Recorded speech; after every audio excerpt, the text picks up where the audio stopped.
Alhamdulillah nahmaduhu wa nasta'inuhu wa nastaghfiruh wa na'udzu billahi min shururi anfusina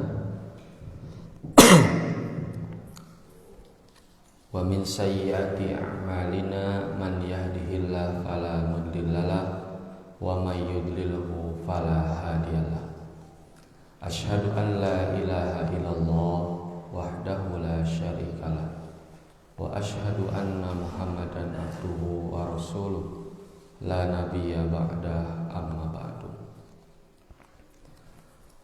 Alhamdulillah, dengan kudrah, iradah serta inayah dari Allah Subhanahu wa taala, kita semua bisa berkumpul di tempat ini. Insyaallah semuanya dalam keadaan sehat walafiat. Dan semoga kita menjadi pribadi yang dijanjikan oleh Nabi Shallallahu Alaihi Wasallam dalam hadisnya, man salaka tariqan yatlubu bihi ilman sahalallahu tariqan ilal jannah.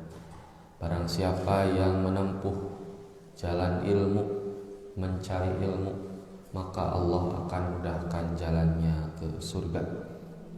Semoga ikhtiar kita juga dicatat di sisi Allah sebagai amalan sholihan. Hadirin ikhwatu iman rahimakumullah, baik yang hadir ataupun yang menyaksikan dari rumah masing-masing. Nah, insya Allah kita akan membahas satu di antara akhlak buruk, ya. Akhlak buruk yang mana kita mesti mengetahui agar kita meninggalkan atau menjauhi perkara tersebut. Nah, jadi artinya perkara-perkara yang jelek itu mesti diketahui dulu, jeleknya, supaya kita waspada. Karena terkadang karena tidak tahu justru malah mengerjakan. Nah, dengan mengetahui perkara-perkara yang jelek, terkhusus mengenai akhlak yang jelek, kita berusaha berikhtiar meminta tolong kepada Allah Subhanahu wa taala agar dijauhkan dan meninggalkan perkara ini. Dan insya Allah yang kita bahas adalah mengenai ittiba'ul hawa, mengikuti hawa nafsu. Nabi SAW dalam sebuah hadis yang diriwayatkan oleh Imam Ibnu Majah, beliau pernah bersabda, salasun muhlikatun. Kata Nabi itu, ada 3 perkara yang dapat mencelakakan manusia. Yang pertama itu suhun muto'un, kata Nabi, rasa pelit yang ditaati. Kalau manusia sudah pelitnya luar biasa, maka cepat atau lambat dia akan celaka. Minimalnya dijauhi oleh manusia. Kemudian yang kedua, wahawan mutabaun, hawa nafsu yang senantiasa diikuti. Kalau punya kehendak, keinginan, tidak tahu halal dan haram, bebeskeun gitu. Pokoknya harus terwujud.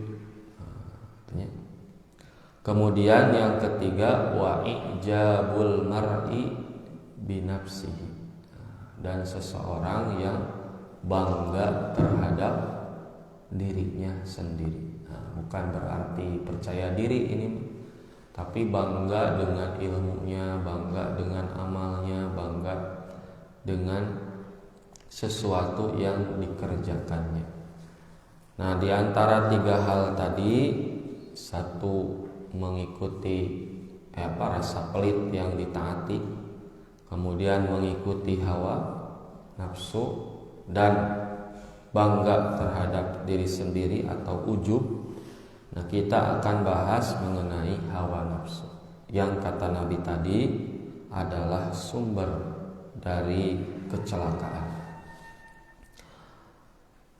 Secara pengertian atau definisi dari hawa nafsu ialah yang pertama al-hawa. Dari dalam bahasa Arab, hawa nafsu itu dari kalimat al-hawa yang merupakan masdar dari kalimat hawiya yahwa yang berarti ahabbahu wastahahu. Jadi hawa nafsu itu adalah ahabba, mencintai, wastaha, dan mengikuti. Jadi bukan hanya cinta tapi mengikuti. Itu pengertian dari hawa nafsu. Dan selanjutnya bahwa setiap insan atau manusia yang diciptakan oleh Allah Subhanahu wa taala pasti memiliki kecenderungan nafsu. Sebagaimana Allah Subhanahu wa taala berfirman di surah Yusuf ayat 53. A'udzu billahi minasyaitonir rajim. Wa ma ubarri'u nafsi. Dan aku tidak membebaskan diriku dari kesalahan. Inna nafsa, karena sesungguhnya nafsu itu la ammaratun bisu'i, selalu menyuruh kepada kejahatan. Jadi pada dasarnya hawa nafsu itu selalu menyuruh kepada kejahatan. Illa, kecuali ma rahima rabbi, nafsu yang diberi rahmat oleh Rabbku. Nah, jadi dari nafsu-nafsu yang ada nafsu yang diberikan rahmat.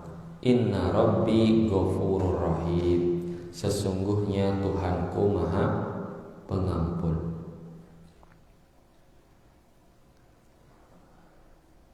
Nah, jadi sekali lagi bahwa ayat ini menjelaskan gitu, semua nafsu itu pada dasarnya menyuruh kepada kejelekan kecuali yang diberi rahmat oleh Allah.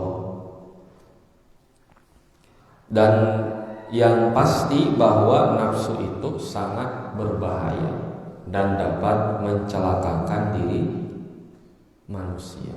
Nah, makanya para ulama menyebutkan bahwa musuh seorang muslim itu yang pertama adalah orang kafir yang nyata. Nyata dalam arti memerangi. Yang kedua, orang munafik yang bersembunyi. Satu, orang kafir sudah jelas terlihat mulai dari strategi baik memerangi secara langsung ataupun tidak, yang pada intinya walan tardo, tidak akan pernah ridho. Kemudian orang munafik yang bersembunyi, yang mana mereka apabila bertemu dengan kita, mereka mengatakan amanna, kami telah beriman. Tetapi bila kembali ke kaumnya, yastahzi'un, mereka hanyalah senda gurau, hanya sekedar modus. Yang ketiga, musuh manusia itu adalah setan atau iblis ya, yang menggoda. Yang mana kata Al-Quran atau Allah Subhanahu wa ta'ala mengingatkan, innahu aduwwum mubin, sesungguhnya setan itu musuh yang sangat nyata. Ulah dipenta tulung setan musuh. Ya. Yang terakhir hawa nafsu, yang senantiasa mengajak kepada kejelekan. Jadi ada 4 musuh tentunya luar biasa. Kemudian ayat selanjutnya mengenai kecenderungan manusia itu digambarkan di surah Ali Imran ayat 14. Zuyyina linnas, dijadikan bagi manusia hubbus syahawat, indah pandangannya atau kecenderungan. Jadi manusia itu memiliki kecenderungan, keinginan, rasa cinta. Kan tadi ya, hawa nafsu itu ahabba, mencintai. Setiap manusia pasti punya kecenderungan minan nisa, dari perempuan atau dari pasangan. Ya, pasti setiap orang ingin memiliki pasangan, tidak mungkin. Ya. Wal banina, anak-anak. Ya. Wal qanatiri, mukong toroh, dan jenis harta-harta yang banyak. Pasti setiap manusia ingin punya harta, ingin punya melimpah, gitu ya, cuan-cuan, gitu ya. Minad dhahabi, baik berupa emas, wal fiddati, perak, wal khayli, kuda pilihan atau kalau sekarang kendaraan, ya. Wal khaylil musawwamah, ya. Itu kuda, wal an'am, dan binatang ternak, wal harthi, dan sawah ladang atau berupa aset-aset, ya. Yang mana Allah menegaskan dzalika mata'ul hayati dunya, yang mana semua itu adalah kesenangan dunia. Wallahu indahu husnul ma'ab, dan di sisi Allah tempat kembali yang baik. Nah, artinya setiap manusia sekali lagi itu akan cenderung dan berupaya untuk mengikuti kehendaknya. Bila seseorang mencintai seorang perempuan, maka dia akan senantiasa menggunakan berbagai cara agar mendapatkan perempuan itu, walaupun harus melanggar aturan-aturan agama. Begitupun kita sering saksikan banyak orang-orang yang rela melakukan apapun demi mendapatkan anak. Ada yang meminta bantuan dukun walaupun sudah rungkat, ya, kukang yana angarweh kadukun gitu, dan lain sebagainya. Nah, artinya setiap manusia itu pasti punya kecenderungan kepada yang tadi. Tapi Allah menegaskan wa indahu husnul ma'ab, di sisi Allah terdapat tempat yang paling indah, paling baik. Kemudian bahaya mengikuti hawa nafsu. Allah Subhanahu wa taala berfirman di surah Al-Mu'minun ayat 71. Walau ittaba'al haqqu ahwa'ahum, andai kata kebenaran itu menuruti hawa nafsu mereka, la fasadatis samawati wal ard, pasti binasalah langit dan bumi ini, wa man fihinna, dan semua yang ada di dalamnya. Bal atainahum bidzikrihim, sebenarnya kami telah mendatangkan kepada mereka, ya, peringatan, fahum an dzikrihim mu'ridun, tetapi mereka berpaling dari kebanggaan atau peringatan tersebut. Kenapa? Karena hawa nafsu itu sekali lagi senantiasa mengikuti atau mendorong seseorang dalam melakukan kejelekan, kecuali hawa nafsu yang dirahmati oleh Allah Subhanahu wa taala. Nah, untuk itulah kita diperintah untuk memerangi hawa nafsu. Nah, jadi gini ya. Jadi setiap orang punya kecenderungan terhadap pasangan, terhadap anak, terhadap harta. Setiap orang itu pasti. Tetapi gitu ya, kita semua itu tidak boleh berlebihan dalam mencintai atau mengupayakan itu semua. Nah, disinilah peran kita untuk menahan itu. Teu naon bogoh mah ngan mun make teuing bahaya. Bogoh teuing. Nyaah teuing pareum. Ya, nyaah teuing gitu. Bogoh teuing, nyaah teuing gitu. Tos nyaah teuing ya, murang kali pamor ge gitu. Da nyaah itu di antap. Nah, sahabat. Jadi seperti itu. Nah, kita harus memerangi hawa nafsu tersebut. Mujahadatun nafsi hiya fatmun nafsi an hawaha fi umumil awqat. Jihad nafsi ialah mengekang nafsu dan menuruti kehendaknya setiap waktu.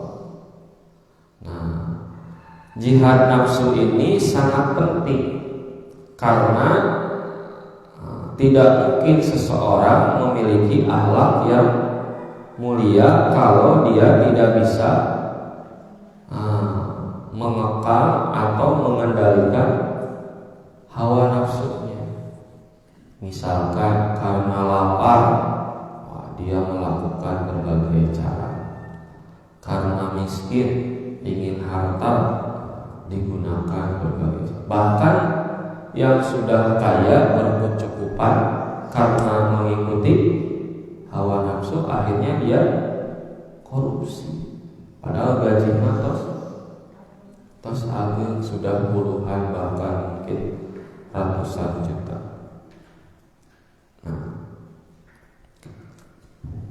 Bahkan Muhammad Said berkata, mujahadatun nafsi, ini sama. Jadi sangat penting. Bahkan di setiap waktu kita harus bermujahadah. Nah, kemudian Allah Subhanahu wa taala berfirman, qad aflaha man zakkaha. Sesungguhnya beruntung orang yang mensucikan. Wa qad khaba man dasaha. Dan sebaliknya merugi orang yang mengotori. Nah, kita harus berupaya memerangi hawa nafsu kita agar kita termasuk orang-orang yang beruntung. Sebaliknya mereka yang mengikuti hawa nafsu sejatinya mereka akan mengalami kerugian. Nah, kemudian jihad ialah istifragul wus'i, mencurahkan segala daya fil mudafa'atil aduwi, dan kekuatan untuk menghadapi musuh. Wa huwa salasu adrubin, dan ini ada 3 kategori. Yang pertama mujahadatul aduwi zahiri, melawan musuh yang nyata. Yang kedua mujahadatus syaitan, melawan setan. Dan yang terakhir mujahadatun nafsi wal hawa wa hadhihi a'dhamuha, dan melawan diri dan nafsu, dan ini kategori jihad yang paling berat. Sebab ketika berperang pun kita harus mengendalikan hawa nafsu, tidak boleh sembarangan. Pas badai di tembak, la ilaha illallah cak musuh teh. Mana? Karena nafsu tembak. Padahal tidak boleh. Nah, itu ya. Jadi harus senantiasa gitu ya bermujahadah, dan ini yang paling berat. Kemudian Imam Ibnu Qayyim membagi jihad menjadi 4 tingkatan. Yang pertama, ayyujahidaha ala ta'allumil huda wa dinil haq. Bersungguh-sungguh dalam mempelajari petunjuk agama yang hak. Nah, kita semua tahu ya bahwa belajar itu berat, harus menyempatkan waktu, belum juga materi ya, belum otak diperas gitu ya. Nah, dan itu perlu mujahadah. Nah, insya Allah ibu sudah melewati ya. Tadi jam 5 tetes mahaya, nah, tapi berhasil ya, itu disebut mujahadah. Alladzi la sa'adata laha, yang mana tidak ada kebahagiaan hidup, fi ma'asyiha wa ma'adiha illa bihi, di dunia dan di akhirat kecuali dengan petunjuk agama. Nah, kita mesti sadar bahwa agama ini dapat menjadi penyelamat kita di dunia. Nah, dan kita harus berupaya untuk mendapatkannya. Kemudian yang kedua, ayyujahidaha 'alal 'amali bihi ba'da ilmihi. Setelah kita belajar, kita juga harus bersungguh-sungguh dalam mengamalkan petunjuk agama setelah mempelajarinya. Wa illa, dan jika tidak, famujarradul ilmi bila amalin, maka hanya semata memiliki ilmu tanpa amal. In lam yadurruha lam yanfa'ha. Andai tidak mencelakakan dia, tetapi yang jelas tidak akan bermanfaat. Nah, kan 3 hal yang tidak akan terputus setelah mati, yaitu al ilmu yuntafa'u bihi, ilmu yang bermanfaat, yaitu yang diamalkan. Nah, di antara. Maka bila sudah mencari ilmu harus diamalkan, nah, ya, digunakan dalam kehidupan sehari-hari. Makanya pencari ilmu atau ahli ilmu adalah salah satu di antara 3 golongan yang pertama kali dihisab, bahkan dilempar ke neraka. Mujahid ya, ahli ilmu, dan pembaca Al-Quran, qori atau penghafal Al-Quran. Karena begini, sudah capek-capek cari ilmu tapi tidak diamalkan. Yang ketiga, ayyujahidaha ala da'wati ilaihi wa ta'limihi, dan bersungguh-sungguh dalam berdakwah dan mengajarkannya, man la ya'lamahu, kepada orang yang tidak mengetahui.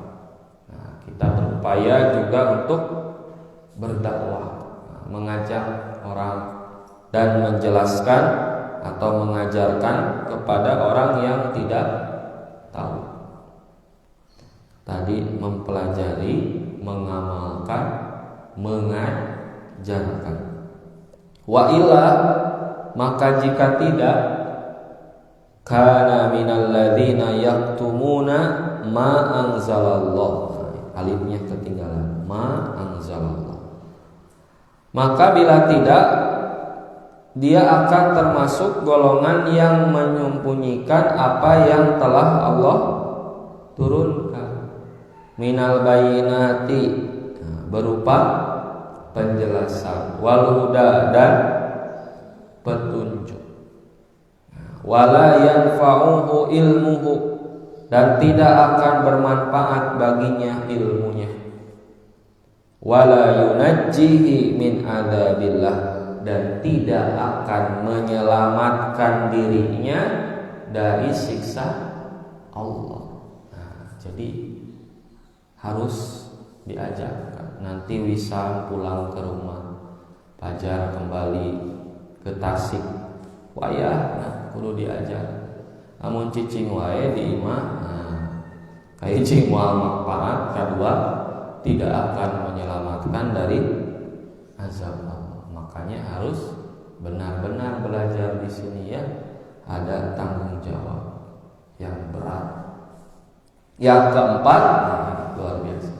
Ayu jahidaha ala sabri, bersungguh-sungguh dengan sabar, ala masyaqid dakwah, dalam menghadapi kendala di jalan Allah, di jalan dakwah.